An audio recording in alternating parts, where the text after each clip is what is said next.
अजीजुन अलैहि मा अनित्तुम, ओ लोगो हमने वो नबी तुमको दिया है जो नबी तुमसे बहुत ज्यादा प्यार करते हैं, बहुत ज्यादा प्यार करते हैं। वो नबी रात में उठते हैं, कुरान पढ़ते हैं। हजरत ईसा ने अपनी उम्मत के लिए दुआ मांग ली, इब्राहिम अलैहिस्सलाम ने अपनी उम्मत के लिए दुआ मांग ली। अल्लाह के नबी रात में उठते हैं और रोते हुए कहते हैं अल्लाहुम्मा उम्मती, अल्लाहुम्मा उम्मती, ऐ अल्लाह मेरी उम्मत का क्या होगा, ऐ अल्लाह मेरी उम्मत का क्या होगा।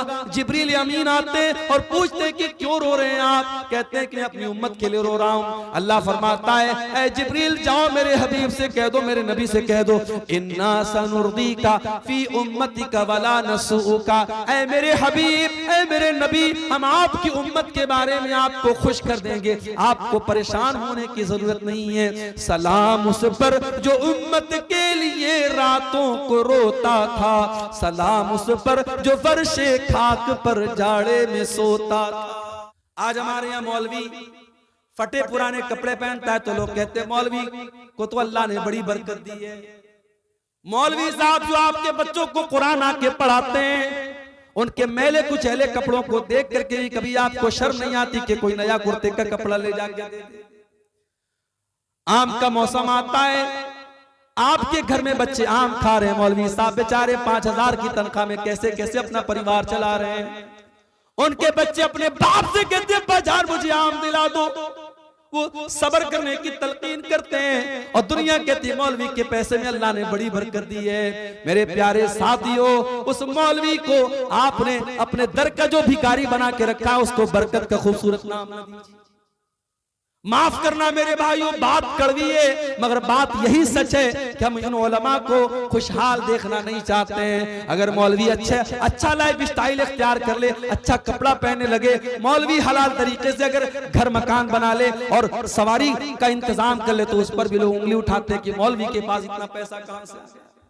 वही बैतुल मुकद्दस जो आज यहूदियों के कब्जे में है, वही बैतुल मुकद्दस जहां हमारे मजलूम फलस्तीनी भाइयों को मारा जा रहा है, उनके बच्चों को, उनकी औरतों को मारा जा रहा है, उसी बैतुल मुकद्दस की तरफ चेहरा करके अल्लाह के नबी नमाज पढ़ते थे।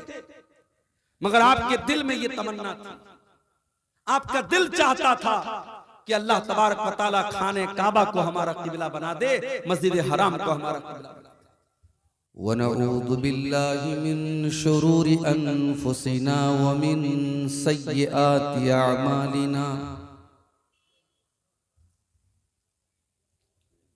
मन यहदिहिल्लाहु फला मुदिल्ल लहु व मन युद्लिल फला हादिय लहु।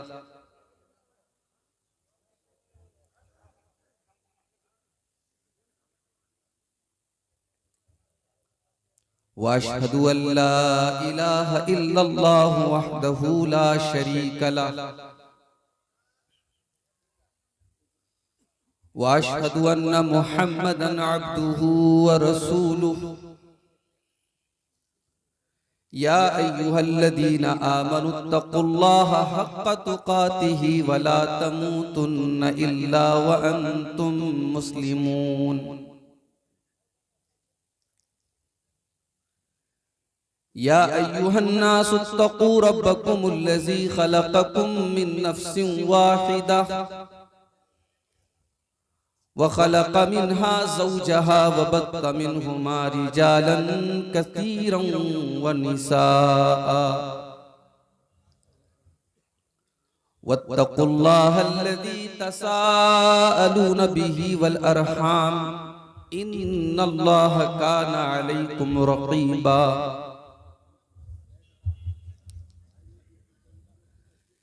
या अय्युहल्लज़ीना आमनुत्तक़ुल्लाहा वक़ूलू क़ौलन सदीदा युस्लिह लकुम अअमालकुम व यग़फिर लकुम ज़ुनूबकुम व मन युतिइल्लाहा व रसूलहु फ़क़द फ़ाज़ फ़ौज़न अज़ीमा। अम्मा बअदु फ़इन्ना ख़ैरल हदीथि किताबुल्लाह व खैरल हदी हदी मुहम्मदिन सल्लल्लाहु अलैहि वसल्लम व शर्रल उमूरि मुहदसातुहा व कुल्ल मुहदसतिन बिदअह वकुल्ल बिदअतिन ज़लालह वकुल्ल ज़लालतिन फिन्नार। अऊज़ु बिल्लाहि मिनश शैतानिर रजीम। बिस्मिल्लाहिर रहमानिर रहीम। लक़द जाअकुम रसूलुम मिन अनफुसिकुम अज़ीज़ुन अलैहि मा अनित्तुम हरीसुन अलैकुम बिल मुमिनीना रऊफ़ुर रहीम।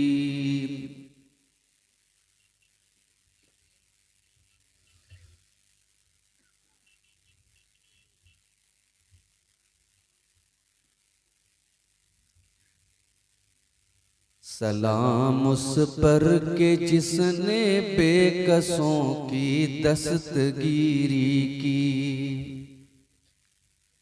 सलाम उस पर के जिसने बादशाही में फकीरी की। सलाम उस पर के असरारे मोहब्बत जिसने सिखलाए। सलाम उस पर के जिसने जख्म खाकर फूल बरसाए। सलाम उस पर के जिसने खून के प्यासों को क़बाएं दी। सलाम उस पर के जिसने गालियां सुनकर दुआएं दी। सलाम उस पर के जिसका जिक्र है सारे सहाइफ में। सलाम उस पर हुआ मजरूह जो बाज़ारे ताइफ में। सलाम उस पर वतन के लोग जिसको तंग करते थे। सलाम उस पर के घर वाले भी जिससे जंग करते थे। सलाम उस पर के जिसके घर में चांदी थी न सोना था। सलाम उस पर के टूटा बोरिया जिसका बिछोना था। सलाम उस पर जो सच्चाई की खातिर दुख उठाता था। सलाम उस पर जो भूखा रह के औरों को खिलाता था।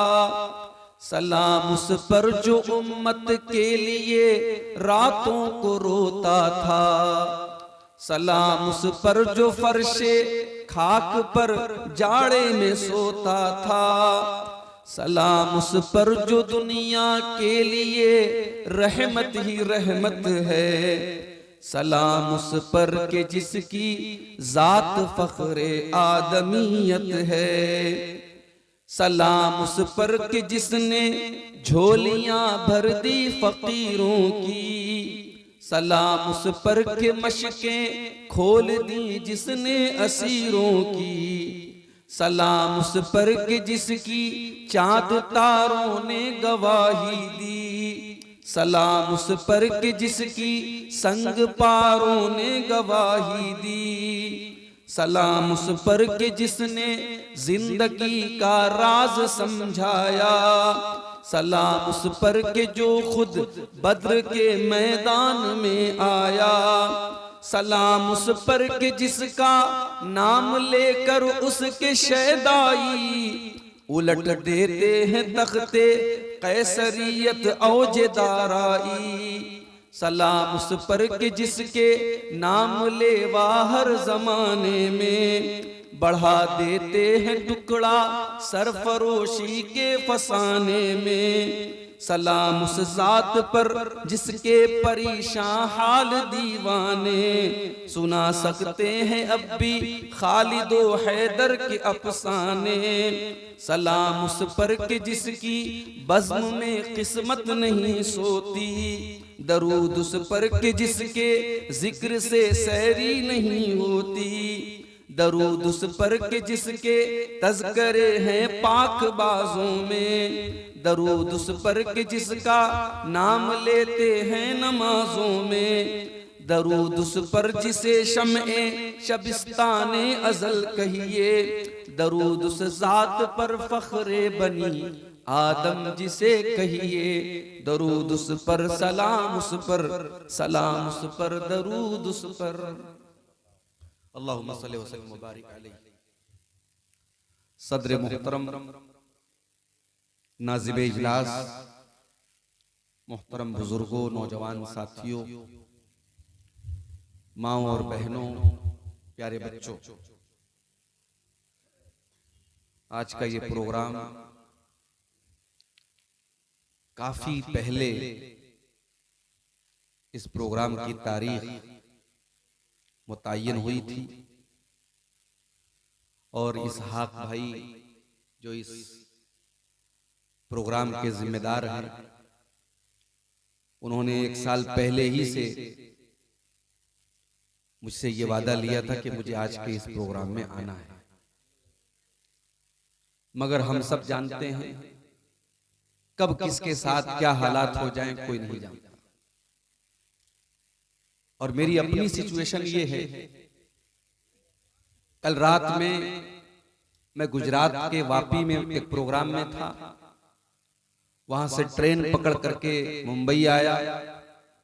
सुबह मुंबई की फ्लाइट से बनारस, बनारस से सीधे मदरसे, मदरसे के बाद चूंकि आज के इस प्रोग्राम में आना था और बनारस मुगल सराय से सिर्फ एक ही ट्रेन थी इस रूट की, ब्रह्मपुत्रा एक्सप्रेस। उस ट्रेन को पकड़ने के लिए मैं बाइक से अपने मदरसे से स्टेशन के लिए निकला। 5 मिनट की देर हो गई और ट्रेन मेरी आंखों के सामने से निकली। उसके बाद कोई ऑप्शन नहीं था, कोई फ्लाइट वगैरह भी नहीं थी और मैं स्टेशन ही पर बैठा था। फिर ये तय हुआ कि अब एक ही रास्ता है कि वहां से मैं 4 व्हीलर के जरिए, कार के जरिए आऊं। गूगल पर मैंने चेक किया 650 किलोमीटर का सफर, और गूगल के मुताबिक 12 से 13 घंटे लग सकते थे। मैंने अल्लाह का नाम लेकर के, चूंकि मुसलसल सफर में था, रात में भी 1-2 घंटा ट्रेन में जो सोया हूं, और उसके बाद फिर ये सफर करना था। अल्लाह की तौफीक से मुसलसल 12 घंटे सफर करने के बाद तकरीबन 2 बजे आपके सोनाकोड़ के इलाके में पहुंचा। और ये अल्लाह का करम है, उसकी तौफीक है और आप हजरात की मोहब्बत है कि इतनी रात के बावजूद आप हजरात मुंतजिर हैं और बैठे हुए हैं। हमारी माए बहनें भी बहुत सारी बैठी हैं। अल्लाह ताला आप सबकी, हम सब की हाजिरी को कबूल फरमाए। और जो बातें मुझसे पहले मुकर्रिरीन ने बयान की और जो बातें मैं बयान करने जा रहा हूँ, इनमें जो बातें सही हों, जो कुरान और सुन्नत के मुताबिक हों, अल्लाह ताला उन बातों को हम सबको उस पर अमल करने की तौफीक अता फरमाए, आमीन। मेरे भाइयों, हम और आप बड़े खुशनसीब हैं। अल्लाह ताला ने हम पर बहुत बड़ा करम और एहसान ये किया कि उसने हमें और आपको अपने बेशुमार नबियों में अपने आखिरी नबी का उम्मती बनाया। हमें और आपको अल्लाह ताला ने मजहबे इस्लाम का पैरोकार बनाया। दुनिया में आज लाखों मत हैं, संप्रदाय हैं, मजहब हैं, धर्म हैं, उनकी अपनी अपनी उपासना और पूजा की पद्धति है, तरीके हैं। मगर अल्लाह ताला ने हमें और आपको इस्लाम से नवाजा, हमें और आपको अल्लाह ताला ने तौहीद से नवाजा। ये अल्लाह की सबसे बड़ी नेमत है। और यही वजह है कि कुरान मजीद में अल्लाह तबारक व ताला ने किसी और चीज के ऊपर एहसान नहीं जताया। किसी और चीज का नाम लेकर के अल्लाह ने ये नहीं कहा कि मैंने ये चीज तुमको दे करके तुम पर एहसान किया। लेकिन अल्लाह ताला ने जब अपने आखिरी नबी जनाब मुहम्मद रसूलुल्लाह सल्लल्लाहु अलैहि वसल्लम को इस धरती पर भेजा, तो अल्लाह ताला ने इसको अपना बहुत बड़ा एहसान करार दिया। कुरान सूरह आले इमरान में अल्लाह ने फरमाया, लक़द मन्नल्लाहु अलल मुमिनीना इज़ बअथ फ़ीहिम रसूलन मिन अनफुसिहिम यतलू अलैहिम आयातिही व युज़क्कीहिम व युअल्लिमुहुमुल किताब वल हिकमा। ऐ ईमान वालों, अल्लाह ताला का बहुत बड़ा एहसान है तुम्हारे ऊपर, बहुत बड़ा करम है तुम्हारे ऊपर। उसने अपने आखिरी नबी को तुम्हारे अंदर भेजा, रसूलम मिन अनफुसिहिम, और ऐसा रसूल भेजा जो तुम ही में से है। तुम खाना खाते हो, मेरा नबी भी खाना खाता है। तुम बीमार होते हो, मेरा नबी भी बीमार होता है। तुम्हें दुनिया की जरूरतें लायक होती हैं, मेरे नबी को भी दुनिया की जरूरतें लायक होती हैं।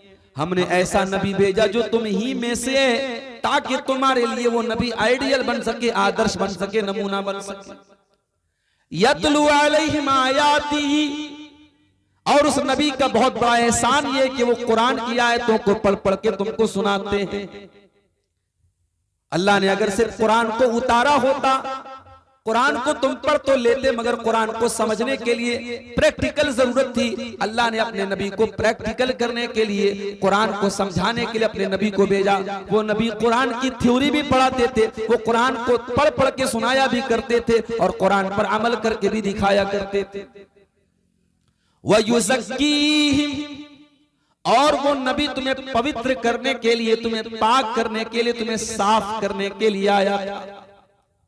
तुम्हारे अंदर बहुत सारी गंदगियां थी। तुम शराब पिया करते थे, तुम ज़िना किया करते थे, तुम मुर्दार खाया करते थे, तुम गैरुल्लाह के आगे सर झुकाया करते थे, तुम अपनी सौतेली मां से शादी तक कर लिया करते थे, अपनी बेटियों को कत्ल कर दिया करते थे, अपनी औरतों पर जुल्म किया करते थे, तुम जुआ खेला करते थे, तुम हराम खाया करते थे। वयुज़क्कीहिम, उस नबी ने आकर के तुमको पवित्र कर दिया, तुम्हें पाक कर दिया, तुम्हें तमाम गंदगियों से निकाला। वयुअल्लिमुहुमुल किताब वल हिकमा, और उस नबी का तीसरा काम ये है, वो नबी तुम्हारे लिए टीचर बन करके आए, तुम्हें तालीम देने के लिए आए। वो कुरान के टीचर बन करके आए, वो हदीस के टीचर बन करके आए। हमारे नबी टीचर थे, मुअल्लिम थे। आपने हमें किताब और सुन्नत की तालीम दी। ये अलग बात है, जिस नबी को अल्लाह ने टीचर कहा, मुअल्लिम कहा, और जिस नबी के ऊपर कुरान की पहली आयत इकरा के जरिए नाजिल हुई कि ऐ नबी आप पढ़िए, उस नबी के उम्मतियों का हाल आज क्या है। आज भारत की सरजमीन पर, आज भारत की धरती पर मुसलमान दुनिया की तालीम में भी बहुत पीछे, और दीन की तालीम में भी बहुत पीछे है। मुसलमानों की बस्तियों में आप चले जाएं, ढंग के स्कूल नहीं, ढंग के मदरसे नहीं, कॉलेजेस नहीं, यूनिवर्सिटीज नहीं। मुसलमानों की बस्तियों की पहचान साउथ से लेकर के नॉर्थ तक, और वेस्ट से लेकर के ईस्ट तक, और कश्मीर से लेकर के कन्याकुमारी तक मुसलमानों की पहचान है बिरयानी की, और कबाब की, और पराठे की, और तरह तरह के खाने पीने की चीजों से। मेरे भाइयों, मुसलमानों के इलाके खाने पीने के शौक से पहचाने जाते हैं। मुसलमान तालीम के लिए, कोचिंग सेंटर के लिए, इदारों के लिए और तालीम के लिए बहुत कम जाते हैं। ये बड़े अफसोस की बात है। हमारे नबी मुअल्लिम थे, हमारे नबी टीचर थे, हमारे नबी दुनिया को तालीम देने आए थे, दुनिया को जहालत से निकाल करके इल्म की रोशनी देने आए थे। हम उस नबी के उम्मती हैं मेरे प्यारे भाई। उस नबी का मकाम ये है, उस नबी की अजमत ये है कि अल्लाह तबारक व तआला ने जितने नबियों को दुनिया में भेजा, हर नबी से अल्लाह ताला ने एग्रीमेंट लिया, हर नबी से अल्लाह ताला ने वादा करवाया कि अगर मेरा आखिरी नबी तुम्हारी जिंदगी में आएगा तो तुम मेरे आखिरी नबी को फॉलो करोगे, मेरे आखिरी नबी पर ईमान लाओगे, मेरे आखिरी नबी का सपोर्ट करोगे। इसकी दलील क्या है? अल्लाह सूरह आल इमरान में फरमाता है, व इज़ा ख़ज़ल्लाहु मीसाक़न नबिय्यीना लमा आतैतुकुम मिन किताबिन व हिकमा। अल्लाह ताला ने तमाम नबियों से एग्रीमेंट लिया, वादा लिया, ऐ मेरे नबियों, ऐ मेरे रसूलों, मैंने तुमको अपनी किताब दी है, मैंने तुमको नबी बनाया है। सुम्मा जाअकुम रसूलुम मुसद्दिक़ुल लिमा माअकुम। ऐ मेरे नबियों, अगर तुम्हारी जिंदगी में हमारा आखिरी नबी आ जाए जो तुम्हारी शरीयतों की तस्दीक करने वाला होगा, लतुमिनुन्न बिही व लतंसुरुन्नहु, तो तुम वादा करो कि तुम मेरे आखिरी नबी की मदद करोगे, तुम उसके ऊपर ईमान लाओगे। काला अक़ररतुम व अख़ज़्तुम अला ज़ालिकुम इसरी। अल्लाह ने सारे नबियों से ये एग्रीमेंट लिया कि क्या तुम इस बात का इकरार करते हो, क्या तुम इस बात पर हामी भरते हो सारे नबियों ने कहा कालू अकररना, हाँ अल्लाह में इकरार करते हैं। काला फशहदू व अना माकुम मिनश शाहिदीन, अल्लाह ने फरमाया तुम गवाह रहना और मैं भी गवाह हूं कि अगर मेरा आखिरी नबी तुम्हारी जिंदगी में आ जाए तो तुम उसके ऊपर ईमान ले आओ। ये हमारे नबी का मकाम है मेरे। अगर हमारे नबी की जिंदगी में अगर कोई दूसरा नबी भी आ जाता, अगर किसी दूसरे नबी की जिंदगी में अगर अल्लाह के आखिरी नबी आ जाते तो उस नबी को भी हमारे नबी की पैरवी करना पड़ता। ये मकाम है मेरे नबी का। आज लोग अपने बुजुर्गों की बात पर, अपने पीरों की बात पर, अपने इमामों की बात पर, अपने बड़ों की बात पर अल्लाह के रसूल की बात को ठुकरा देते हैं। मेरे भाइयों, ऐसे लोगों को अपने ईमान की खैर मानना चाहिए। नबी की बात जहां आ जाए, नबी का फरमान जहां आ जाए, वहां फिर अपना दिमाग, अपनी अक्ल, अपनी मंतिक, अपनी लॉजिक मत लगाओ मेरे भाई। हजरत उमर फारूक को देखिए, एक मर्तबा हजरत उमर फारूक तौरात का एक नुस्खा लाते हैं और उसको अल्लाह के नबी के सामने ला करके पढ़ने लगते हैं। अल्लाह के नबी का चेहरा गुस्से से लाल हो जाता है। अबू बकर सिद्दीक कहते हैं क्या है उमर, क्या तुम अल्लाह के नबी का चेहरा नहीं देख रहे हो? देखो अल्लाह के रसूल कितने गुस्से में हैं। हजरत उमर फारूक ने जब नबी का चेहरा देखा, तौरात के उस नुस्खे को जमीन पर डाल दिया और फौरन अदब के साथ कहने लगे औज़ु बिल्लाहि मिन गज़बिल्लाह, मैं अल्लाह की पनाह चाहता हूँ अल्लाह के गजब से। रज़ीतु बिल्लाहि रब्बा व बि मुहम्मदिन रसूला व बिल इस्लाम दीना, मैं अल्लाह को अपना रब मानता हूँ, मैं मोहम्मद को अपना रसूल मानता हूँ, मैं इस्लाम को अपना दीन मानता हूँ। आपने फरमाया वल्लज़ी नफ्सु मुहम्मदिन बियदिही, ऐ उमर उस अल्लाह की कसम जिसके हाथ में मोहम्मद की जान है, लौ बदा लकुम मूसा, अगर आज हजरत मूसा भी जिंदा हो जाएं, अगर आज हजरत मूसा भी आ जाएं और तुम मुझे छोड़ करके मूसा अलैहिस्सलाम की पैरवी करने लगो, लज़ललतुम अन सवाई सबील, तो तुम सीधे रास्ते से भटक जाओगे, तुम सिरात मुस्तकीम से भटक जाओगे। पता ये चला कि जब नबी के रहते हुए हजरत मूसा अलैहिस्सलाम जैसे पैगंबर की नहीं चल सकती तो किसी उम्मती की कैसे चलेगी।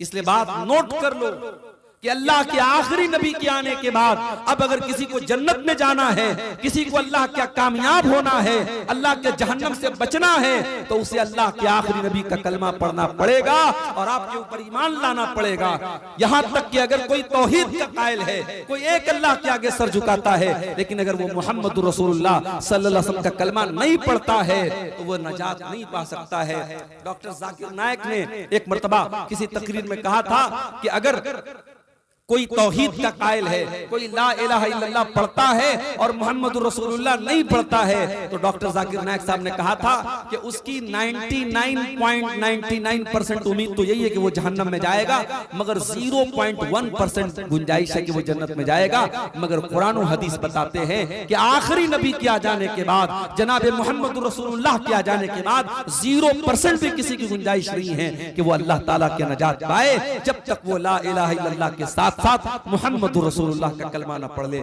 मेरे प्यारे भाइयों, ये अजमत है मेरे नबी की, अपने रसूल की अजमत को पहचानो। हम जानते हैं मुसलमान खाने काबा की तरफ नमाज पढ़ने से पहले किधर की तरफ मुंह करके नमाज पढ़ते थे? बैतुल मुकद्दस की तरफ।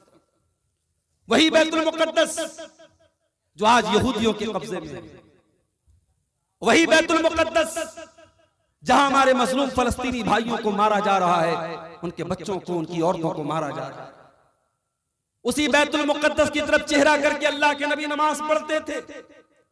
मगर आपके दिल में यह तमन्ना थी, आपका दिल चाहता था कि अल्लाह तबारक व तआला खाने काबा को हमारा किबला बना दे, मस्जिद हराम को हमारा किबला बना दे।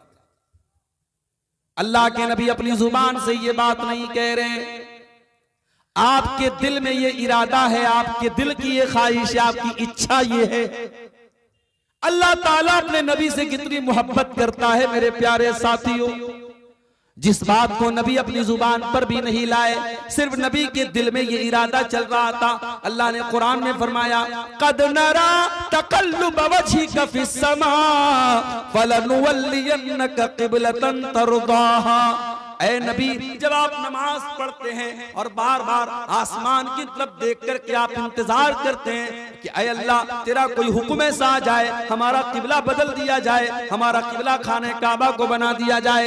ऐ नबी, अल्लाह ताला आपकी नजर को देख रहा है, आपके दिल की ख्वाहिशात को देख रहा है। फवल्ली वजहक शत्रल मस्जिदिल हराम, ऐ नबी जाइए, अल्लाह ताला आपकी ख्वाहिश को पूरा कर रहा है। अब आज के बाद से मुसलमानों को हुक्म दिया जा रहा है, उनको नमाज में किबला खाने काबा को बनाना है, उनको खाने काबा की तरफ मुंह करके नमाज पढ़ना है।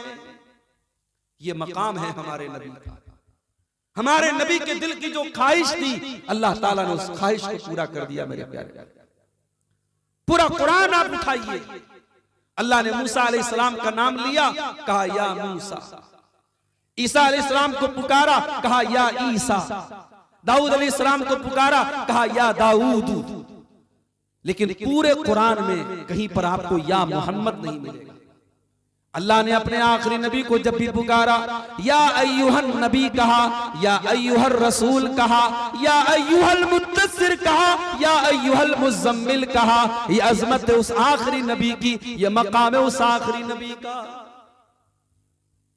उस नबी का मकाम तो यह है मेरे प्यारे भाइयों, जब अल्लाह के नबी मेराज के सफर पे जाते हैं, बैतुल मुक़द्दस में आप पहुंचते हैं, आप फरमाते हैं राइतुनी फी जमाअतिन मिनल अंबिया, मैंने देखा कि वहां बहुत सारे अंबिया की जमात मौजूद है। आदम अलैहिस्सलाम मौजूद है, इब्राहिम अलैहिस्सलाम मौजूद है, नूह अलैहिस्सलाम मौजूद है, इसहाक अलैहिस्सलाम मौजूद है। वहां बहुत सारे नबियों की जमात को मैंने देखा।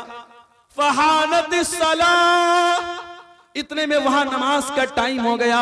सारे नबियों ने कहा आज हमारा इमाम अगर कोई है तो जनाब मोहम्मद रसूलुल्लाह सल्लल्लाहु अलैहि वसल्लम। सारे नबियों ने अल्लाह के नबी को इमामत के लिए आगे बढ़ाया। फअममतुहुम, और अल्लाह के नबी ने उन सारे नबियों को नमाज पढ़ाई। ये है हमारे नबी की, नबियों की इमामत आपने कराई है। आप नबियों के इमाम हैं, इमामुल अंबिया हैं, इमाम कायनात है। मेरे प्यारे साथियों, हमारे नबी की शान ये है कि आप अल्लाह के आखिरी नबी हैं। आपके बाद अब दुनिया में जो भी नबी बनने का दावा करेगा वो मक्कार माना जाएगा, वो दज्जाल माना जाएगा, वो झूठा माना जाएगा। अल्लाह के नबी के बाद अब कोई नबी नहीं आ सकता।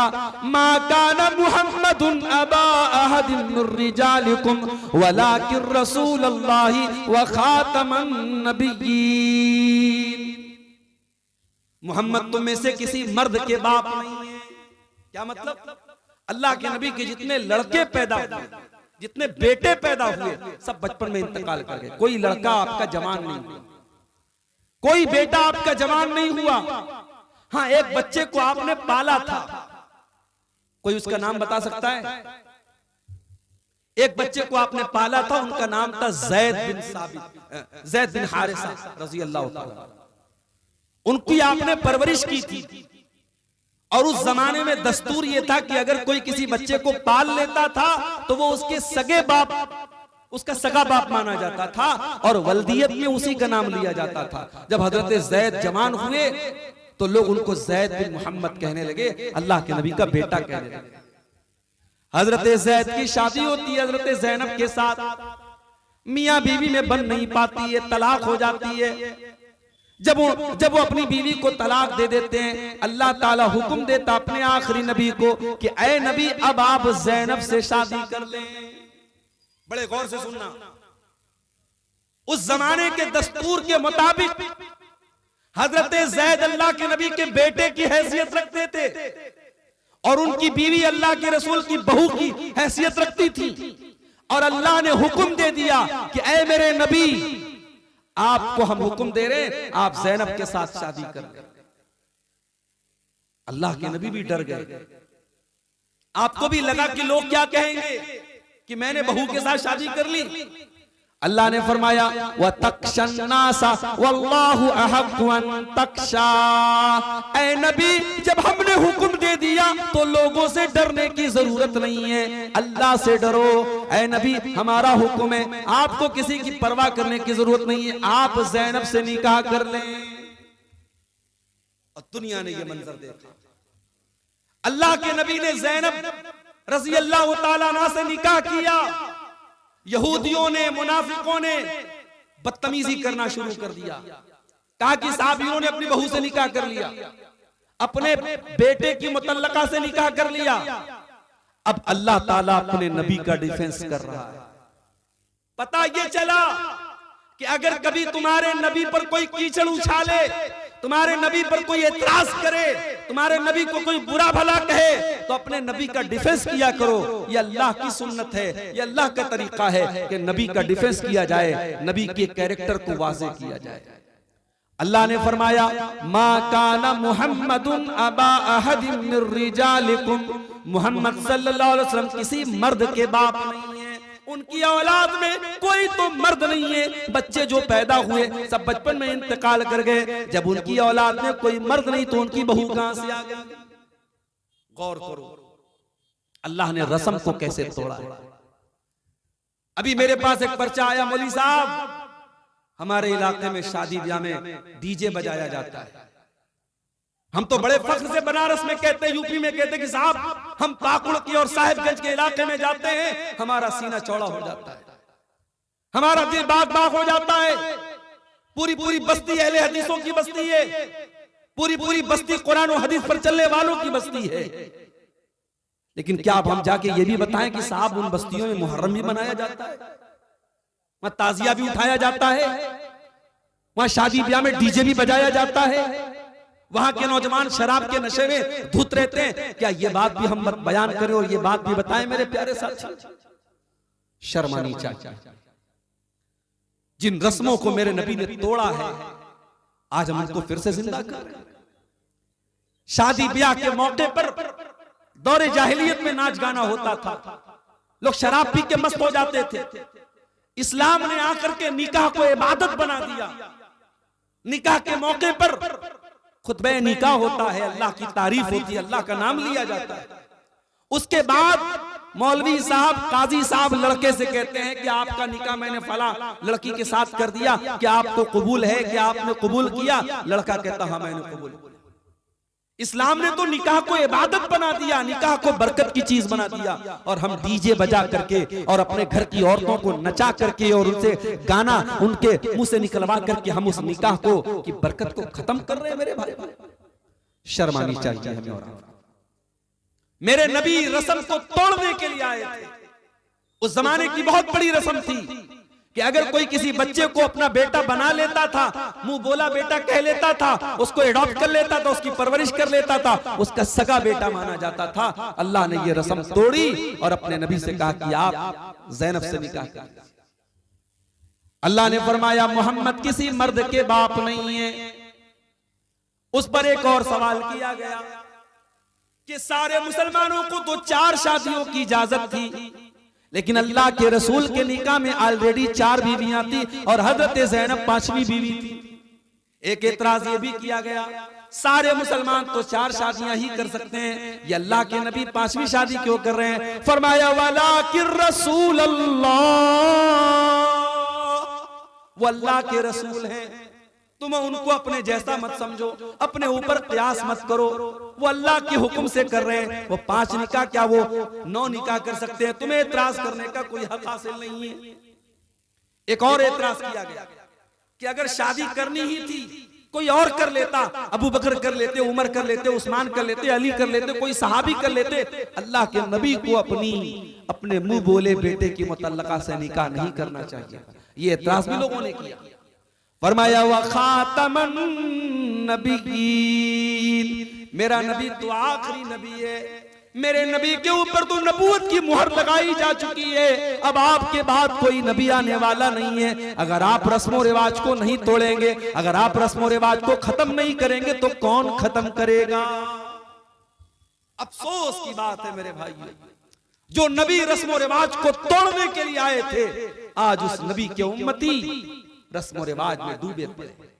जहेज की गंदगी आज आपके इस अहले हदीस समाज में और आपके इस अंसारी समाज में पाई जाती है। बाकायदा डिमांड होती है, लड़की वालों से बाकायदा डिमांड होती है, लड़की ससुराल आती है, कदम कदम पे ताने दिए जाते हैं, तू क्या लेके आई, तेरे बाप ने क्या दिया तुझे। सास ताना देती है, ससुर ताना देता है। ये हमारे समाज का ये हाल है मेरे प्यारे भाइयों।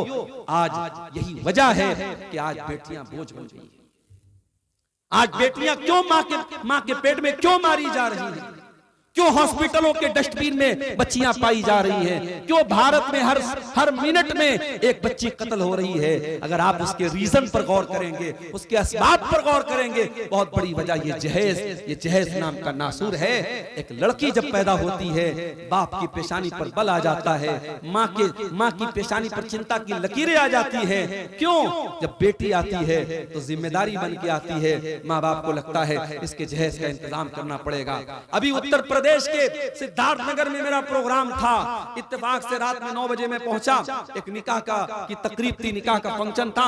मुझसे लोगों ने कहा मौलाना आप बड़े मौके से आए हैं, निकाह पढ़ा दीजिए। एक डॉक्टर साहब है, अपनी जमात के हैं, लड़की वाले भी अहले हदीस है, लड़का वाला भी अहले हदीस है, आप निकाह पढ़ा दीजिए। मैंने निकाह पढ़ा दिया। निकाह पढ़ाने के बाद में एक साहब कहने लगे मौलाना आपने निकाह तो पढ़ा दिया, आपको मालूम है इस निकाह में जहेज कितना मिला है? मैंने कहा मुझे तो नहीं मालूम। कहा कि लड़का चूंकि डॉक्टर है तो 5 लाख रुपया कैश और 10 लाख की गाड़ी उसको मिली। 5 लाख रुपये कैश और 10 लाख रुपए की गाड़ी लड़की वालों से बाकायदा डिमांड करके लिया गया है। तो मैंने कहा इसका मतलब लड़की वाले बहुत पैसे वाले लोग हैं, बहुत बड़े लोग हैं। कहा नहीं मौलवी साहब, जमीन बेच करके लड़की वालों ने ये काम किया है। अल्लाह, हम इस लेवल पर पहुंच गए। एक लड़की का बाप अपनी लड़की की शादी करने के लिए अपना घर बेचे, अपनी जमीन बेचे, अपनी किडनी बेचे, अपना जिस्म बेचे और उसके बाद वो लड़की की शादी करे। मेरे प्यारे साथियों, अल्लाह की कसम ये मेरे नबी का तरीका नहीं है, ये मेरे नबी को उसवा नहीं है। मेरे नबी ने बेटियों को बोझ नहीं बनाया है, मेरे नबी ने तो बेटियों को रहमत बनाया था। मेरे नबी ने तो बेटियों को रहमत बताया था। मेरे नबी ने जो तरीका बताया है उस तरीके में कभी लड़की के बाप को किसी के दरवाजे पे जाके भीख मांगने की जरूरत नहीं है, किसी बैंक से लोन लेने की जरूरत नहीं है। इस्लाम ने तो लड़की के बाप पर किसी भी तरीके की दावत भी नहीं रखी है। दावत भी देगा तो लड़के का बाप देगा, वलीमा का इंतजाम लड़के वाला करेगा। लेकिन आज अफसोस की बात यह है, हम अहले हदीस भी हैं साहब, हम बड़े पक्के मुसलमान भी हैं, हम जो है बहुत अपने आप को दीनदार भी कह रहे हैं, और ये सारी गंदगियां आज हमारे अंदर हैं। मेरे प्यारे साथियों, उस नबी का कलमा पढ़ते वक्त हमें सोचना चाहिए, उस नबी से अपना नाम जोड़ते वक्त हम सोचना चाहिए कि वो नबी कैसे थे और हम कैसे। उस नबी की अजमत जानते हो? अल्लाह ने फरमाया लक़द जाअकुम रसूलुम मिन अनफुसिकुम अज़ीज़ुन अलैहि मा अनित्तुम। ऐ मुसलमानों, तुम अल्लाह का शुक्रिया अदा करो, अल्लाह ने तुमको इतना प्यारा रसूल दिया, इतना प्यारा रसूल दिया। अजीजुन अलैहि मा अनित्तुम, जब तुम्हें तकलीफ पहुंचती है मेरे नबी को बुरा लगता है। तुम्हारी तकलीफ मेरे नबी के दिल को चोट पहुंचाती है। तुम तकलीफ में पड़ते हो और दर्द मेरे नबी को होता है। अजीजुन अलैहि मा अनित्तुम हरीसुन अलैकुम, और वो नबी तुम्हें हर तरीके से फायदा पहुंचाना चाहते हैं। हमारे नबी का मिशन एक था मेरे भाई, लोगों का कैसे फायदा हो जाए, लोगों का कैसे भला हो जाए, लोग कैसे जहन्नम की आग से बच जाएं, यही मिशन था मेरे नबी का। ताइफ में पत्थर क्यों खाया? आपके ऊपर नमाज की हालत में आपका गला दबाने की कोशिश की गई, आपकी गर्दन पर गंदगी लाकर डाली गई, आपको शायर कहा गया, आपको पागल कहा गया, आपको जादूगर कहा गया, आपको मक्का से निकलने पर मजबूर किया गया, आपसे जंग लड़ी गई, जंग ओहद में आपके दांत तोड़े गए, आपका चेहरा लहूलुहान हो गया, आप जख्मी हो गए, आपको जहर दिया गया। ये सारी तकलीफें मेरे नबी ने किस लिए बर्दाश्त की? मेरे भाई, क्या नौजुबिल्लाह मेरे नबी को शोहरत चाहिए थी? मेरे नबी को दुनिया की दौलत चाहिए थी? मेरे नबी को दुनिया में नाम कमाना था? नहीं, मेरे नबी का एक ही मिशन था, फलअल्लका बाक़िउन नफ्सका अला आथारिहिम इल्लम युमिनू बिहाज़ल हदीथ असफा। ऐ नबी, आपको तो बस एक बात की चिंता है, एक बात की फिक्र है, लोग कैसे ईमान ले आए। ऐ नबी, इस चिंता में, इस फिक्र में कहीं आप अपने आप को खत्म न कर लें, कहीं आप अपने आप को हलाल न कर लें। नबी का तो एक ही मिशन था मेरे भाई, नबी लोगों को जहन्नम की आग से बचाने के लिए आए थे। और इसीलिए अल्लाह के नबी फरमाते हैं, बुखारी और मुस्लिम की रिवायत है, ओ लोगों मेरी मिसाल और तुम्हारी मिसाल ऐसी है जैसे कोई इंसान आग जलाता है, और जैसे ही आग जलाता है फजाल हाज़िहिल फिराशु वद्दवाबु यकान फीहा, ये पतंगे और ये परवाने उस आग में जाने लगते हैं। उन पतंगों को, उन परवानों को वो हटाने की कोशिश करता है, मगर वो बार बार उस आग में जाते हैं। अल्लाह के नबी फरमाते हैं, अना आखिज़ुम बिहुजज़िकुम मानिन्नार व अंतुम तक़तहिमून फीहा, ऐ मेरी उम्मत के लोगों, मैं तो तुम्हारी कमर पकड़ पकड़ के तुमको जहन्नम की आग से बचाने के लिए आया हूं, लेकिन तुम बार बार जहन्नम की आग में चल जा रहे हो, चलते चले जा रहे हो। वो नबी हमें जहन्नम से बचाने के लिए आया। मेराज का वाकया याद कीजिए, अल्लाह ताला ने आपको 50 टाइम की नमाज दी, आप वापस आए, मूसा अलैहिस्सलाम से मुलाकात हुई, उन्होंने पूछा कि क्या मिला, का 50 टाइम की नमाज मिली। कहा है मोहम्मद सल्लल्लाहु अलैहि वसल्लम आपकी उम्मत 50 टाइम की नमाज नहीं पढ़ पाएगी, मैंने बनी इस्राइल को बहुत आजमाया है, बहुत तजर्बा किया है, आप जाइए और अपने रब से कम करवाइए। अल्लाह के नबी वापस जाते हैं और 50 में से 10 कम करवा करके 40 करवाते हैं। वापस आते हैं, हजरत मूसा कहते हैं ये भी ज्यादा, इसमें भी कम कराओ। 40 से 30 करवाते हैं, 30 से 20 करवाते हैं, 20 से 10 करवाते हैं और 10 से 5 करवाते हैं। अल्लाह के प्यारे नबी को खुद अगर पढ़ना होता, आप तो 50 नमाजें पढ़ लेते मेरे भाई, लेकिन आप बार बार अपने रब से जा रहे हैं और कमी करवा रहे हैं। किसके लिए? हमारे लिए और आपके लिए, अपनी उम्मत की आसानी के लिए। मगर हम इतने बड़े बेईमान हैं, हम इतने बड़े मक्कार हैं, हम इतने बड़े खुदगर्ज हैं, वो 5 टाइम की नमाज भी आज हमसे पढ़ी नहीं जाती। 5 टाइम की नमाज भी हम पढ़ने पड़ते।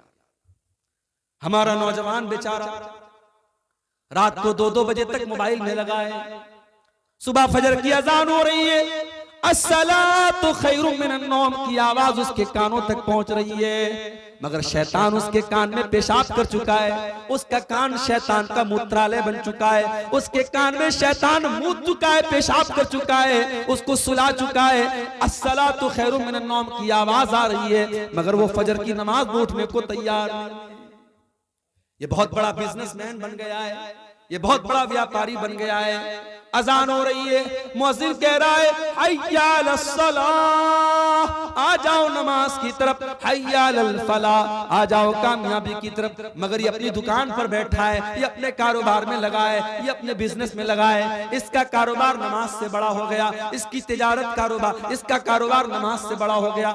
मेरे प्यारे भाइयों, अल्लाह कुरान में कहता है रिजालुल ला तुल्हीहिम तिजारतुन वला बैउन अन जिक्रिल्लाह, मेरे असली बंदे तो वो हैं, मेरे हकीकी बंदे तो वो हैं, मेरे मोमिन बंदे तो वो हैं कि अल्लाह के जिक्र से और नमाज से उनका कारोबार उनको कभी नहीं रोकता है। जब नमाज का टाइम होता है वो फौरन जा करके नमाज पढ़ते हैं। और ऐसा वो क्यों करते हैं? फरमाया यखाफूना यौमन ततक़ल्लबु फीहिल क़ुलूब वल अबसार, उनके दिल में कयामत के दिन का डर है, उनके दिल में डर है कि कयामत के दिन अल्लाह को क्या हिसाब देंगे। इसलिए जितना बड़ा भी कारोबार हो, नमाज का टाइम होता है वो जल्दी से जाके नमाज पढ़ते हैं। आज हमारा हाल क्या है?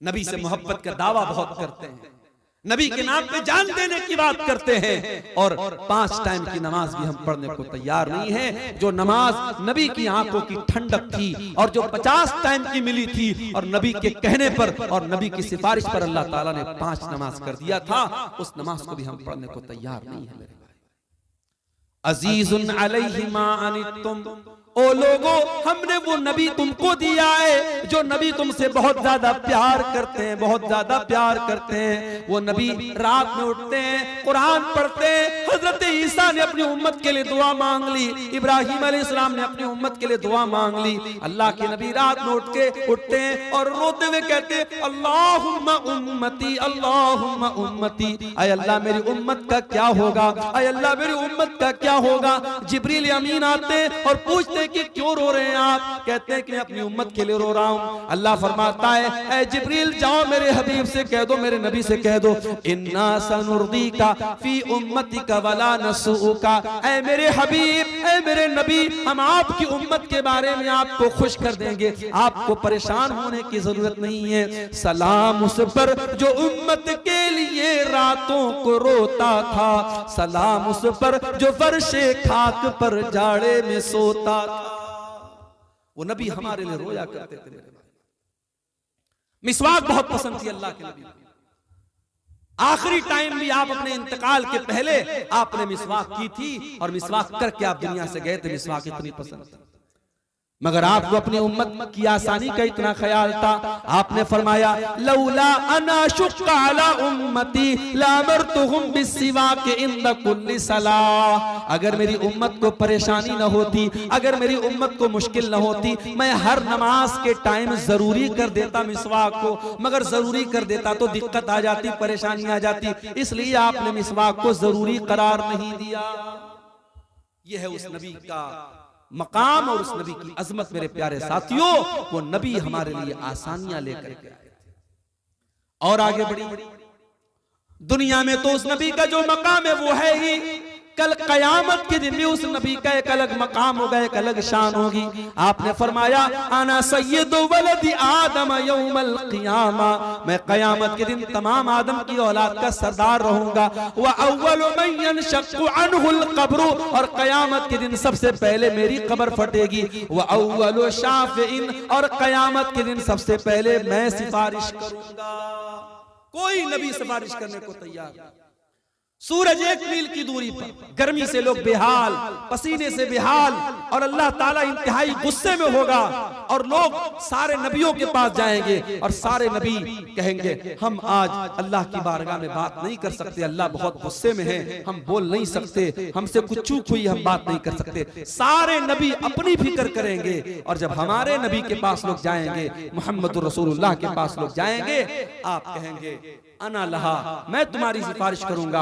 और अल्लाह के आखिरी नबी अल्लाह की बारगाह में ऐसा सजदा करेंगे, वैसा सजदा आज तक किसी ने नहीं किया। अल्लाह की ऐसी तारीफ बयान करेंगे, वैसी तारीफ आज तक किसी ने नहीं की। और उसके बाद अल्लाह आवाज देगा, या मोहम्मद इरफा रासक, ऐ मेरे नबी, ऐ मोहम्मद आप सर उठाइए, सल तोता, आप मांगिए आपको दिया जाएगा, इश्फा तो शफा, आप शफात कीजिए, आपकी शफात कबूल। मगर नोट कर लो मेरी बात, कयामत के दिन नबी की सिफारिश और नबी की शफात किसी मुशरिक को नसीब नहीं होगी, किसी बिदअती को नसीब नहीं होगी, किसी लाल काले पीले धागे पर अपना भरोसा करने वाले को, और किसी कब्र पर, और किसी मूर्ति पर, और किसी पेड़ पर सजदा करने वाले को नसीब नहीं होगी। कयामत के दिन अगर अल्लाह के नबी की शफात नसीब होगी तो तौहीद वालों को नसीब होगी। इसीलिए अल्लाह के नबी फरमाते हैं, बुखारी और मुस्लिम की रिवायत है कि हर नबी को अल्लाह ताला ने एक दुआ ऐसी दी जिसके कबूल करने की अल्लाह ने गारंटी ले ली, और हर नबी ने अपनी उस दुआ को दुनिया में मांग लिया, लेकिन मैंने अपनी दुआ को संभाल के रखा है। और मैं वो दुआ किसके लिए संभाल के मैंने रखा है? शफाअतन लि उम्मती, मैं कयामत के दिन अपनी उम्मत के लिए शफाअत करूंगा। वही नाइलतुन इंशाअल्लाह मन माता ला युशरिकु बिल्लाहि शैया, और कयामत के दिन मैं उसके लिए सिफारिश करूंगा जो तौहीद पर मरा होगा, जो ला इलाहा इल्लल्लाह पर मरा होगा, जिसका खात्मा तौहीद पर होगा। मेरे प्यारे भाइयों, जिस इंसान की तौहीद सही न हो, जिस इंसान का अकीदा सही ना हो, जो इंसान शिर्क करके दुनिया से जाएगा, उसको कयामत के दिन रसूल की शफाअत भी नसीब नहीं होगी। और आगे बढ़िए, उस नबी का मकाम ये है, उस नबी की शान ये कि अल्लाह कुरान में कहता है, वमा अरसलनाका इल्ला रहमतल लिल आलमीन, ऐ नबी हमने आपको सारी कायनात के लिए रहमत बना करके भेजा। उस नबी की शान ये कि वो दुश्मनों के लिए भी रहमत बन करके आए, अपनों के लिए भी रहमत बन करके आए, मुसलमानों के लिए भी रहमत बन करके आए, गैर मुस्लिमों के लिए भी रहमत बन करके आए। वो नबी जानवरों के लिए भी रहमत बन करके आए, जानवरों को भी तकलीफ पहुंचाने का आपने हुक्म नहीं दिया। एक औरत ने बिल्ली को पकड़ा और बिल्ली को तड़पा तड़पा के भूखा प्यासा रखा, बिल्ली मर गई। अल्लाह के नबी फरमाते हैं वो औरत जहन्नम में जाएगी। उसने एक बिल्ली को, एक बेजुबान जानवर को तड़पा तड़पा करके मार दिया। और एक वेश्या और एक बच्चलन औरत, उसने कुएं से पानी निकाला और एक प्यासे कुत्ते को जो प्यास से तड़प रहा था, अपने मोजे से पानी निकाल करके कुत्ते को पिलाया। अल्लाह के नबी फरमाते हैं उस वेश्या औरत का ये अमल अल्लाह ताला ने कबूल करके उसकी बख्शिश कर दी। एक कुत्ते को, एक जानवर को पानी पिलाने की वजह से अल्लाह ताला ने उसकी मग़फ़िरत कर दी। जानवरों के लिए भी आप रहमत बनकर। अब कोई यहाँ पे सवाल कर सकता है कि साहब अगर जानवरों के लिए रहमत है इस्लाम और अल्लाह के नबी, तो आपके मजहब में मांसाहार की तालीम क्यों दी गई और आपके मजहब में गोश्त खाने की तालीम क्यों दी गई? तो मेरे भाई, ये भी अल्लाह की रहमत है, ये भी अल्लाह की रहमत है। उसने जिन हलाल जानवरों को हमारे लिए हलाल बनाया है, हमारे खाने के लिए खुराक बनाया है, उन्हीं जानवरों को हम खाते हैं। हम किसी हराम जानवर को नहीं खाते हैं। ये बकरा बकरी है, भेड़ा वगैरह है, ये जितने भी हलाल जानवर हैं, हम उन्हीं जानवरों का गोश्त खाते हैं। और जो हराम जानवर हम उनको टच नहीं करते हैं। और हलाल भी हम अल्लाह का नाम लेके जब हम ज़बह करते हैं तब हलाल होता है। ऐसा नहीं कोई बकरा अगर मरा पड़ा हो, जंगल में मरा पड़ा हो, हम नहीं खा सकते। जब तक अल्लाह का नाम लेकर इस्लामी तरीके से उसको ज़बह न किया गया हो, हम उसको नहीं खा सकते हैं। और जब हम जानवर को ज़बह करते हैं तो मेडिकल साइंस ये कहता है कि जो आज जो झटके से मारते हैं जानवरों को, उसमें जानवर को बहुत तकलीफ होती है। और जो इस्लाम का तरीका है कि उसकी जो रगें, जो इस्लाम ने जो रगें बताई है, और उन रगों के ऊपर जब छुरी चलाई जाती है तो जानवर की जान जो होती है बहुत आसानी से निकलती है। और इसीलिए अल्लाह के नबी फरमाते हैं जब तुम जानवर को ज़बह करो तो अच्छे तरीके से ज़बह करो, छुरी को तेज कर लो। जानवर को तड़पा तड़पा के मारने की इस्लाम तालीम नहीं देता है। मेरे नबी तो बेजान चीजों के लिए भी रहमत बन करके आए। आप एक खजूर के तने पर खड़े होकर के खुतबा दिया करते थे। एक औरत की नजर पड़ गई जो अल्लाह के नबी के खुतबे में आया करती थी। उसने देखा कि अल्लाह के नबी खजूर के तने पर खड़े होकर के खुतबा दे रहे हैं। उसने कहा अल्लाह के नबी, मेरा बेटा कारपेंटर है, बढ़ई का काम करता है। अय अल्लाह के नबी, मैं चाहती हूँ कि आपके लिए एक अच्छे से मिंबर का इंतजाम कर दूं ताकि आप उस मिंबर पर खड़े होकर के खुतबा दें। इस लकड़ी के तने पर आप खड़े होकर के खुतबा देते अच्छा नहीं लगता है। आज हमारे यहाँ मौलवी फटे पुराने कपड़े पहनता है तो लोग कहते हैं मौलवी को तो अल्लाह ने बड़ी बरकत दी है। मौलवी साहब जो आपके बच्चों को कुरान आके पढ़ाते हैं, उनके मैले कुचैले कपड़ों को देख करके भी कभी आपको शर्म नहीं आती कि कोई नया कुर्ते का कपड़ा ले जाके दे दे। आम का मौसम आता है, आपके घर में बच्चे आम खा रहे हैं, मौलवी साहब बेचारे 5000 की तनख्वाह में कैसे कैसे अपना परिवार चला रहे हैं। उनके बच्चे अपने बाप से कहते हैं बाजार मुझे आम दिला दो, वो सब्र करने की तलकीन करते हैं। और दुनिया कहती है मौलवी के पैसे में अल्लाह ने बड़ी बरकत दी है। मेरे प्यारे साथियों, उस मौलवी को आपने अपने दर का जो भिखारी बना के रखा, उसको बरकत का खूबसूरत नाम न दीजिए। माफ करना मेरे भाइयों, बात कड़वी है मगर बात यही सच है कि हम इन उलमा को खुशहाल देखना नहीं चाहते हैं। अगर मौलवी अच्छा लाइफ स्टाइल इख्तियार कर ले, अच्छा कपड़ा पहनने लगे, मौलवी हलाल तरीके से अगर घर मकान बना ले और सवारी का इंतजाम कर ले, तो उस पर भी लोग उंगली उठाते हैं कि मौलवी के पास इतना पैसा कहां से आया। ये सोच है हमारी कौम की। ये अपने उलमा को और अपने रहनुमाओं को खुशहाल नहीं देखना चाहती। ये चाहती है ये आकर के हमसे चंदा मांगते रहे, हमारे दर के फकीर और मोहताज। लॉकडाउन में हमने देखा कितनी मस्जिदों में इमाम जिनको 8000 10,000 तनख्वाह दी जाती थी, मदरसों में पढ़ाने वाले टीचर जिनको 8-10 हजार की तनख्वाह दी जाती थी और उस तनख्वाह से उनका घर परिवार चला करता था। लॉकडाउन लग गया, मदरसे वालों ने आंखें फेर ली, मस्जिद की कमेटी ने आंखें फेर ली, मौलवी साहब हमारे फंड में कोई पैसा नहीं है। उन मौलवियों ने कितनी परेशानियों के साथ अपने अय्याम काटे, अपने दिन काटे। मेरे भाइयों, लोगों से कर्जे ले लेकर के, लोगों से मदद मांग मांग करके उन्होंने अपना गुजारा किया। और मैं कई ऐसे मौलवियों को जानता हूँ, लॉकडाउन के बाद उन्होंने उन्होंने कारोबार शुरू कर दिया, बिजनेस शुरू कर दिया और रो करके कहने लगे मौलवी साहब अब हमें इमामत नहीं करनी है, अब हमें मदरसे में नहीं पढ़ाना है, हमें ये गुलामी की जिंदगी नहीं गुजारनी है, अब हम अपना बिजनेस करेंगे, अपना कारोबार करेंगे, हम आजादी की जिंदगी गुजारेंगे। मेरे प्यारे भाइयों, ये उलमा भी आपकी तरह इंसान होते हैं, इनके बच्चों को भी आपके बच्चों की तरह जरूरतें होती हैं, इनकी बेटियों की भी आपकी बेटियों की तरह जरूरतें होती हैं। मेरे भाइयों, अपने उलमा की जरूरतों का भी ख्याल रखा करो। नहीं रखते हम अपने उलमा की जरूरतों का हम ख्याल नहीं रखते। मस्जिदों में कभी आप जाकर के देखिए इमाम के रहने का कमरा कितना बड़ा होता है। बाज मस्जिदों में मैंने देखा कि सीढ़ी के नीचे जो छोटी सी जगह बनी होती है कोठरी टाइप की, उसमें इमाम को रखते हैं। इमाम बेचारा अगर ढंग से खड़ा हो जाए तो सर उसका छत से लड़ जाए। हमें शर्म नहीं आती? हम अपने बच्चों और अपने परिवार के साथ अपने घर में रहें और इमाम साहब अपने परिवार से दूर आपकी मस्जिद में इमामत कराएं और महीने 2-2 महीने अपने परिवार से दूर रहें। मेरे भाइयों, ये कौन सा इंसाफ है? आपके बच्चे आपके साथ रहें और मौलवी का बेटा अपने बाप के रहने के बावजूद वो बेचारा यतीम बन के जिंदगी गुजारे और मौलवी की बीवी बेवा की जिंदगी गुजारे। अल्लाह के वास्ते अपने उलमा के मसाइल पर भी नजर रखो। मेरे भाइयों, आज सरकारी टीचर रिटायर होता है, गवर्नमेंट उसको पेंशन देती है। दुनिया की किसी भी नौकरी में कोई रिटायर होता है, उसको एक बड़ा अमाउंट मिलता है। मौलवी रिटायर होता है, उसके लिए कोई इंतजाम नहीं, कोई पुरसाने हाल नहीं। कितने जमात के बड़े बड़े उलमा हैं जिन्होंने सारी जिंदगी जमात की खिदमत की, उम्मत की खिदमत की, तकरीरें करते रहे, किताबें लिखते रहे, बच्चों को पढ़ाते रहे। जब उस लेवल पर और उस मरहले पर पहुंचे, जब वो बीमार हो गए, जब बूढ़े हो गए, जब कमजोर हो गए, जब नातवा हो गए, उनके दवा इलाज के पैसे नहीं है, तड़प तड़प के और घुट घुट के मर गए। मेरे प्यारे साथियों, ये इंसाफ का तकाजा नहीं है, ये उलमा की मोहब्बत का तकाजा नहीं है। अल्लाह के वास्ते अपने उलमा की जरूरतों का भी ख्याल रखो। औरत ने देखा अल्लाह के नबी लकड़ी के तने पे खुतबा दे रहे हैं, उसको अच्छा नहीं लगा। उसने कहा अल्लाह के नबी, मैं आपके लिए खूबसूरत मिंबर बनवा देती हूँ। अगला जुमा आया और मिंबर बन के तैयार हो गया।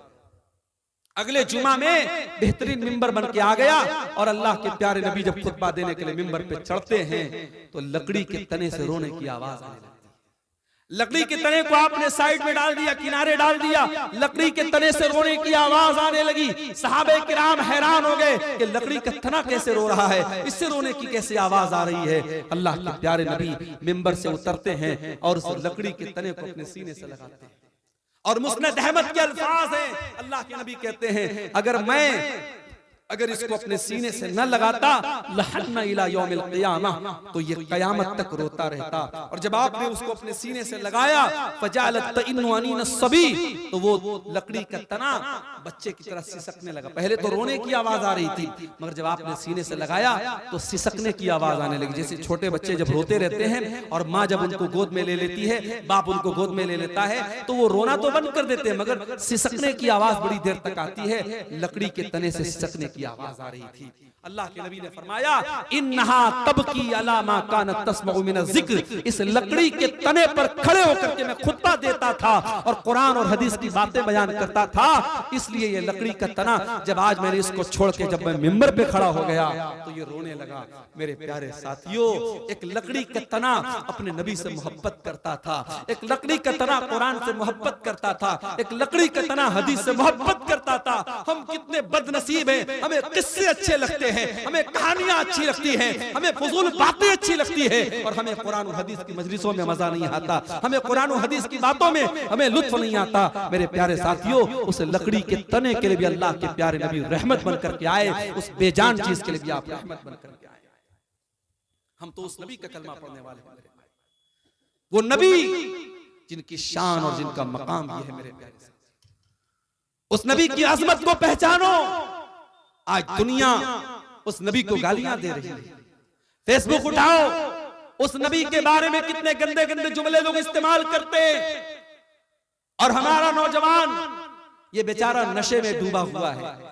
ये सोशल मीडिया पर लड़कियों से चैटिंग में लगा है और हमारी कौम की बेटियां ये फेसबुक और इंस्टाग्राम पर अपनी बेपर्दगी और बेहयाई का इजहार कर रही है। अरे तुम्हारे ईमान की गैरत कहां मर गई, तुम्हारे नबी की मोहब्बत कहां मर गई?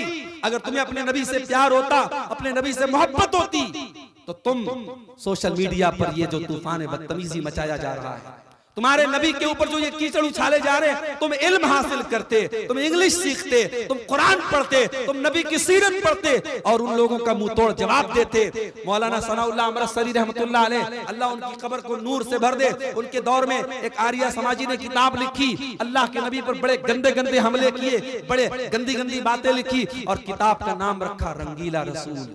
रंगीला रसूल के नाम से किताब लिखी। आज भी इंटरनेट पर वो किताब मौजूद है हिंदी जुबान में। मगर मौलाना सनाउल्लाह अमृतसरी कभी मौका चूकते नहीं थे। इस्लाम पर जब भी कोई हमला होता था और नबी की शान पर जब कोई हमला होता था, मौलाना सनाउल्लाह अमृतसरी फौरन उसका जवाब देते थे। शमशीर बेनियाम थे वो, उन्होंने मुकद्दस रसूल के नाम से किताब लिखी। मेरे प्यारे साथियों, आज कभी अपने दिलों को टटोलो और अपने गरेबानों में झांको कि आज इस्लाम से मोहब्बत का हम नाम लेते हैं, इस्लाम का डिफेंस करने के हम कितने तैयार हैं। मेरे प्यारे साथियों, अगर नबी से मोहब्बत है तो नबी का डिफेंस भी किया करो, नबी का दिफा भी किया करो, नबी की सीरत को दुनिया के सामने बयान भी किया करो।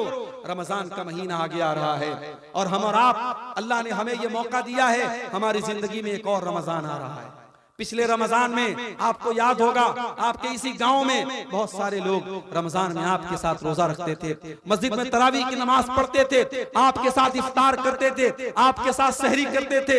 मगर आज वो हमारे बीच में नहीं है, अल्लाह को प्यारे हो चुके हैं, इंतकाल हो चुका उनका, अल्लाह के पास चले गए। मगर हम अभी जिंदा हैं, हम और आप जिंदा हैं और अल्लाह ताला हमें एक और रमजान दे रहा है। ये बड़ा अच्छा मौका है मेरे भाई कि अपने हालात को हम सुधार लें, अपनी कमियों को टटोल लें। जो शराबी कहता है कि शराब नहीं छूट रही है, मैं दावे के साथ कहता हूं सच्चे दिल से, अगर वो सिर्फ रमजान में ये तय कर ले मैं शराब को हाथ नहीं लगाऊंगा। सच्चे दिल से अल्लाह से तड़प तड़प के दुआ करे कि अल्लाह इस गंदगी से मुझे बचा ले।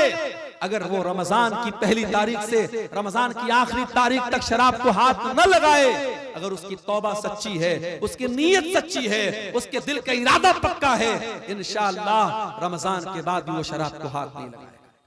जो लोग साल भर नमाज नहीं पढ़ते, आइए रमजान आपको मौका दे रहा है। अल्लाह के नबी ने बद्दुआ की उस इंसान के लिए जो रमजान का महीना पाए और अपनी बख्शिश न करवा सके। मेरे भाइयों, रमजान कोई मामूली महीना नहीं है, रमजान हमें चेंज कर देता है।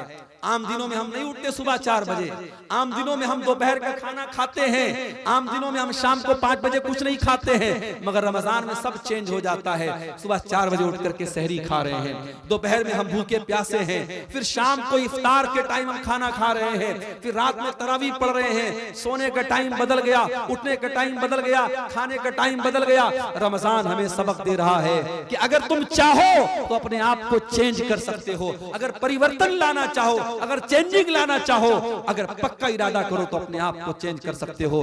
मेरे प्यारे साथियों, रमजान में एक काम आप और कीजिए, थोड़ा अपना ताल्लुक कुरान से जोड़ लीजिए। रमजान कुरान का महीना है।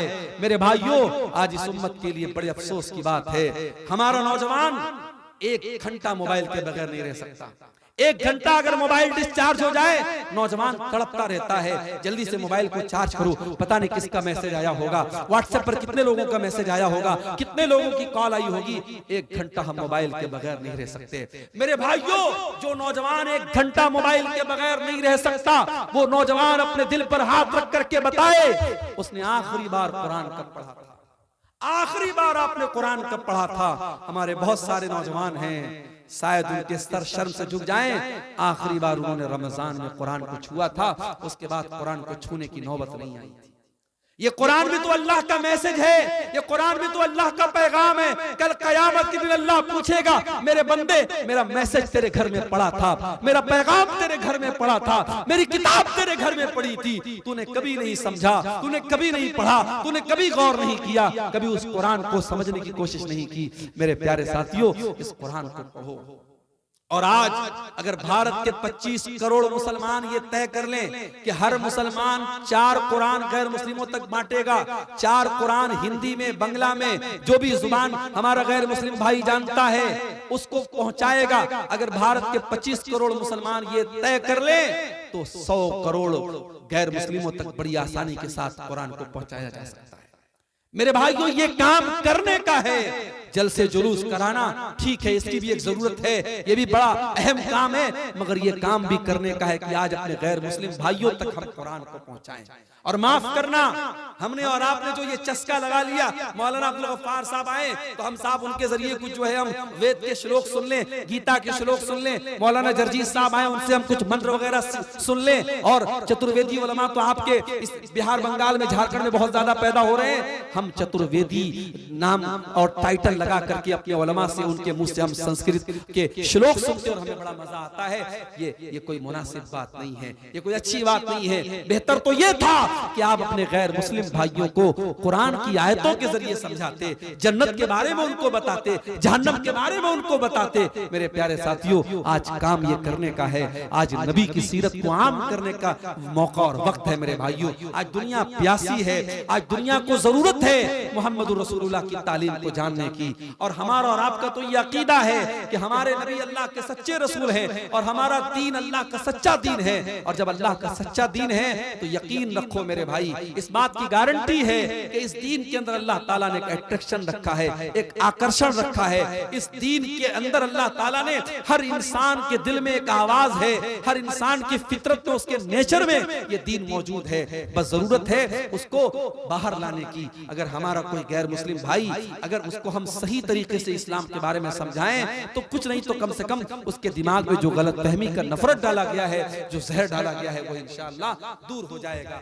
आज रसूल की अजमत के मौजू पर ये खिताब करते हुए मैं आपको ये पैगाम भी देना चाहता हूं कि अगर आपको अपने रसूल से मोहब्बत है तो अपने रसूल की सीरत को आप पढ़िए और समझिए। अभी आपने सुना होगा बांग्लादेश के एक बहुत बड़े आलिम जो है डॉक्टर मुजीबुर रहमान साहब का भी हाल में इंतकाल हुआ, जिन्होंने बांग्ला जुबान में बड़े अहम काम किए और बड़ी अहम किताबों का उन्होंने बांग्ला जुबान में ट्रांसलेशन किया है। और आपको ये भी पता होगा कि आपके अहले हदीस जमात के बहुत बड़े आलिम थे मौलाना सफीउर रहमान मुबारकपुरी रहमतुल्लाह अलैह। उन्होंने अल्लाह के नबी के जीवन के ऊपर, अल्लाह के नबी की सीरत के ऊपर उन्होंने किताब लिखी थी। उस किताब का नाम था अर्रहीकुल मख्तूम।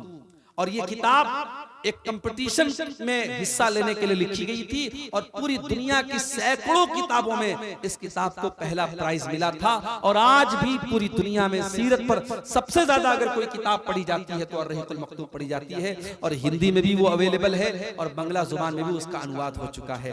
मैं आप सबको ये दावत देता हूँ, अपने नौजवानों से जो हिंदी जानते, जो बांग्ला जानते, उनसे मैं कहना चाहता हूँ कि आप जिंदगी में एक बार अपने दिल में रसूल की मोहब्बत को सजा करके इत्मीनान के साथ अर्रहीकुल मख्तूम को पढ़ ले मेरे भाई। मेरा दावा है अगर आप एक मर्तबा इस पूरी किताब को खत्म कर लेंगे, आपके दिल का ईमान बढ़ जाएगा, आपके दिल में रसूल की मोहब्बत बढ़ जाएगी, इस्लाम से मोहब्बत बढ़ जाएगी। मेरे प्यारे साथियों, आज हमारे नौजवानों में जो खराबियां पाई जा रही हैं, जो दुनिया की मोहब्बत हमारे सीनों में पैदा हो रही है, जो शहवत परस्ती हमारे अंदर आ रही है, जो माल की मोहब्बत में हम डूबे जा रहे हैं, हराम कारोबार हम कर रहे हैं, जुआ और सट्टे के नए नए तरीके हमारा नौजवान अपना रहा है। अभी कटिहार के इलाके में मैं गया, एक साहब बताने लगे कोई कंपनी आई है जो बिटकॉइन वगैरह के नाम से पैसा कलेक्ट करती है और इतना पैसा उसमें लगाओ, हर महीना इतना पैसा मिलेगा, और पूरा गांव वो काम कर रहा है। और गांव की मस्जिद को जो इमाम साहब है वो भी लोगों को जोड़ रहे हैं और बड़े फायदे बयान कर रहे हैं। जबकि हम सब जानते हैं कि ये कोई तिजारत नहीं है, ये कोई तिजारत नहीं है, ये हराम है, ये जुआ की एक शक्ल है कि आप 1 लाख रुपया लगाओ और हर महीने आपको 5000 रुपया मिले। तिजारत में तो अप डाउन होता रहता है। तिजारत में कभी ऐसा भी होता है कि आपने 1 लाख लगाया और महीने का 10,000 आपने कमा लिया, और कभी ऐसा हुआ कि आपने 1 लाख लगाया और महीने में 1 पैसे की भी आमदनी नहीं हुई। तो तिजारत होती है। ये जितनी कंपनियां हैं जो पैसा लगा करके आपको ऑफर दे रही हैं, ये सब आपको टोपी पहना रही है, सब फ्रॉड है। और आज हमारा नौजवान उसमें डूबा चला जा रहा है। मेरे प्यारे साथियों, इन हराम तरीकों से अगर आपको बचना है, अपने नबी की सीरत को आप पढ़िए, अपने नबी की जिंदगी को आप पढ़िए। जब आप अपने नबी की सीरत को पढ़ेंगे तो आपके दिल में हलाल की मोहब्बत पैदा होगी और हराम से नफरत पैदा होगी। मेरी माएं और बहनें, मैं उनसे भी कहना चाहता हूं, अपने नबी की बीवियों के हालात आप पढ़ें, अपने नबी की बेटियों के हालात आप पढ़ें। आपके अंदर जो बुराइयां हैं, जो खराबियां हैं, जो बेपर्दगी है, जो बेहयाई है, इंशाअल्लाह सब खत्म हो जाएगी। आज जरूरत है कि अपने नबी की सीरत को हम जाने और पढ़ें। मेरे प्यारे साथियों, दुआ कीजिए अल्लाह ताला से रब्बुल आलमीन हमें हमें अपने नबी से सही और सच्ची मोहब्बत करने की तौफीक अता फरमाए। रब्बुल आलमीन हमारे दिलों में जो बिगाड़ है, जो बुग़्ज़ व अदावत है, जो लालच है, जो माल की मोहब्बत है, अल्लाह ताला उसको ख़त्म करके अपने हमारे दिलों में अपने नबी की सच्ची मोहब्बत पैदा फरमा दे। आइंदा आने वाले रमज़ान के महीने का हक अदा करने की अल्लाह ताला हम सबको तौफीक अता फरमाए। रमज़ान के महीने के रोज़े, तरावी की नमाज, कुरान की तिलावत, दुआ और अज़कार की पाबंदी करने की अल्लाह ताला हम सबको तौफीक अता फरमाए। रब्बुल आलमीन जिस मदरसे के लिए आज का ये प्रोग्राम हुआ है, इस मदरसे को दिन दूनी रात चौगुनी तरक्की अता फरमाए। जो उलमा यहाँ तशरीफ लाए, दूर दराज से सफर करके आए हैं, अल्लाह उन उलमा के आने जाने को कबूल फरमाए। रब्बुल आलमीन हम सबको कहने सुनने से ज्यादा अमल की तौफीक अता फरमाए। आमीन व आखिर दावाना अल्हम्दुलिल्लाहि रब्बिल आलमीन। वस्सलामु अलैकुम व रहमतुल्लाहि व बरकातुहू। माशाअल्लाह, जज़ाकल्लाहु खैरन व अहसनल जज़ा। बहुत खूब। यकीनन मुख्तसर वक्त में हमारी